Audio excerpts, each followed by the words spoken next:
Well, speaking of the inauguration, there may be no group prouder of the soon-to-be president than Biden supporters in Delaware. In their words, to see him take the office partially represents the first state taking center stage. Tonight, in part one of our exclusive two-part special, Biden, a president in the making, we'll hear from current and former Delaware lawmakers about who they call their Joe Biden and just what type of president they say he'll be.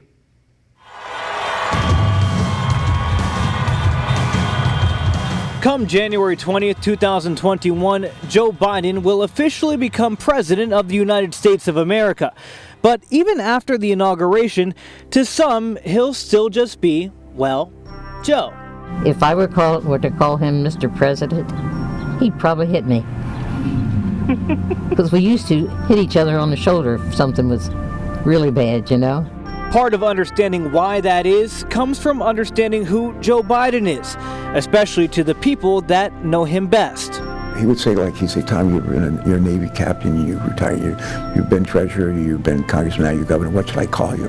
And I said, well, Joe, whenever the governor comes in to give the State of the State address and the joint session of the legislature, I'm introduced as His Excellency, the governor of Delaware, Thomas I. Carper. And I said, you could try Excellency. And he said, don't hold your breath. Don't hold your breath. 47 ABC was able to sit down with 4 Delaware current and former lawmakers that know the future president.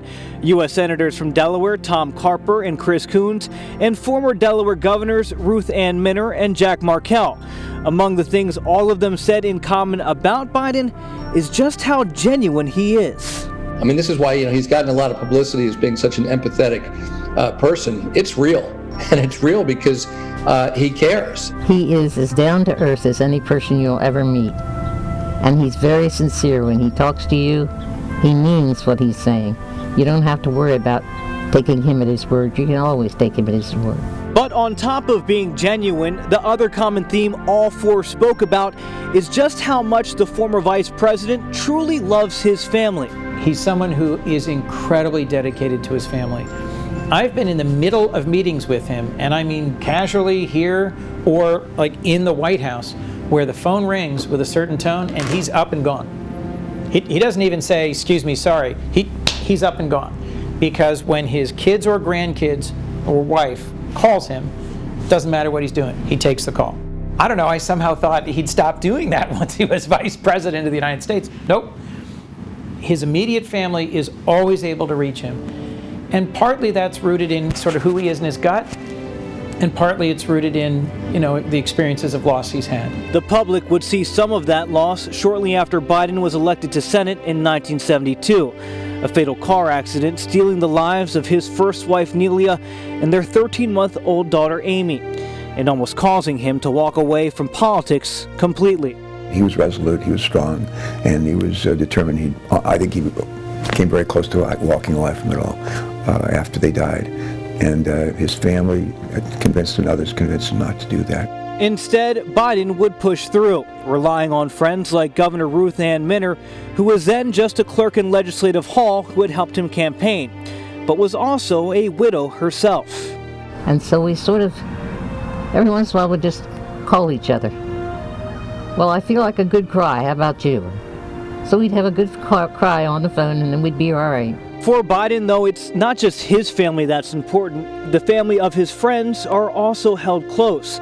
A small example of that, the night before Biden was named President Barack Obama's running mate, he called Senator Tom Carper and his wife as they were driving their son to college. And so we're driving along, and the phone rings in my car, and it's Joe.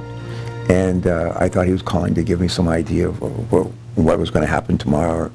And he was calling to say to Ben, good luck, Ben, and to wish him well in school, to give him a little bit of advice. So there's the father. And I thought, woo. That just blew us away. I still think about it. Martha and I talked about it the other day. The thing about Biden, though, is those connections are normal for him, because that's just who his friends say he truly is. I see my buddy Senator Tom Carper down there, and I think Senator Coons is there, and I think the governor's around. Is that Ruth Ann? And that former Governor Ruth Ann Minner.